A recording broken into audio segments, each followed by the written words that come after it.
What were your thoughts on that game? That's probably about as complete a game as we played. Like start to finish. Thought we had good identity.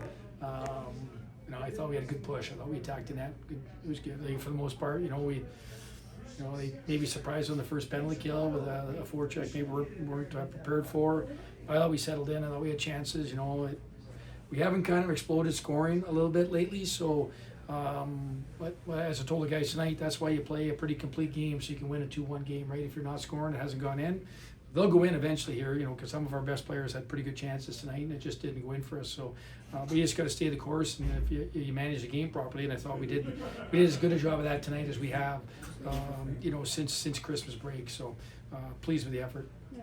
What can you say about the new look top line with Kraft on it? How they played tonight? Yeah, all it was just, and it wasn't like a lack of scoring chances. We just needed something fresh. You know what I mean? Like, and I thought Charlie was really good at center. I'm waiting for that bubble to burst for him to kind of get going, because he had a couple of really good looks tonight. He had the breakaway and a couple of good. But some of the guys are just it'll come. We just got to keep pushing and keep sticking the core. I like that line too. I thought Nicky with him was really good, and so yeah, it was just a move to see if we can get some freshness to it. And I thought there's some chemistry with 10 and 14. Yeah. You know what I mean? It just is. I'd like to have them sometimes on opposite lines because they're both so responsible, so they can balance some lines. But I like them tonight together. Yeah. You've been talking about how Jay Kraft has been playing really well, and he's been due to see him have this game. Yeah. How huge is it for a guy like him? His teammates are happy too. He practices hard every day, right? Like he epitomizes Cornell hockey, right? The way he plays and the way he goes after it. So sometimes it can wear on you if you don't get some benefits from how hard you work and stuff like that. So that's a big time game for him tonight. I'm excited for him. What did you see out of the penalty kill tonight? I mean, obviously you had that one electric penalty kill. Yeah, we almost got two in the same penalty kill, eh? I think it was the same penalty kill that we gave up the backdoor play, though, didn't it? Didn't they come seamless right through there? I don't know if Corns made the save on that on the rush.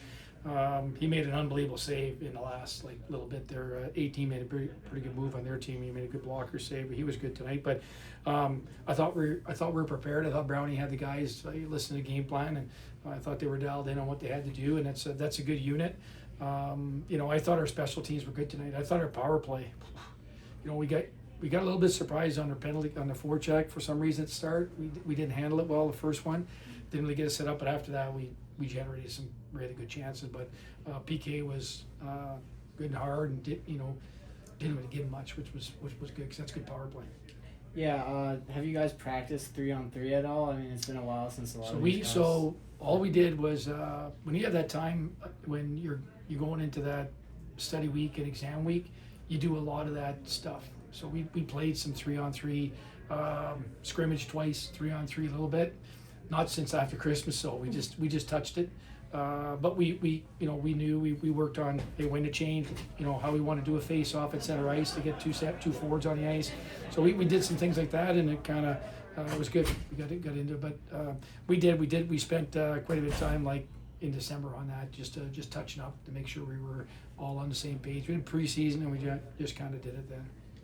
After the early goal that Dartmouth got, after you guys had a really solid start, how do you think both Alexi responded and kind of the rest of the group? Yeah, we talked coming up the stairs that we've had some pretty good starts and nothing to show for it at times, right? And sometimes that's put us a little bit into a spiral where we all of a sudden don't come out with the same energy. And I thought we sustained it for the whole game, so that was probably a really good sign for us. You think it shows a little sign of maturity with this team? I just thought that we go from a game there. We had some turnovers, a lot of turnovers in the Quinnipiac game. I'm talking about it was egregious at times there where we just weren't responsible with the puck, and that was a big focal point of this year. That we just have to sometimes play simple hockey and use our speed. And I thought we were really good at that tonight. Can you talk a little bit about the atmosphere of the game today? Pretty electric crowd. It's about time we get those students back, eh? It was good. It was exciting. Yep. Our guys feed off that too, right? They don't let you have any lulls. You know what I mean? That's a big difference, right? So, but you know, we had some recruits in tonight, you know what I mean? And unfortunately, I think we already have them all committed, you know what I mean? But it would have been nice to, because, you know, you talk about we're going to spend some time with some alums tonight. All of us, we caught a game. You know, you just committed on the spot, right? It was just what you did because of fans. You want to play in front of that environment. And, we tell people about it. You know, it was unfortunate we had a lot of games over break this year for some reason without the students there, but that was a good feeling tonight. Yeah, Coach, you know, believe it or not, this is the first overtime game. You lead the big right here. So obviously you talked about how special it is to do in front of the packed home crowd. But, you know, what is the messages for you going into an overtime period like this against, you know, high-quality Dartmouth team? Yeah, all we talked about was one thing with 3-on-3, you have to change properly. You have to change with possession. You know, that's pretty well what we talked about. You know, we were in a matchup. You know, the only matchup we wanted was with 18 and 10. So we talked about that a little bit to make sure we had the guys on the ice that we wanted to go against them. And other than that, it's like we didn't want to go into a shootout. We felt we deserved to get more points than him tonight from that with our performance, and we're going to go for it.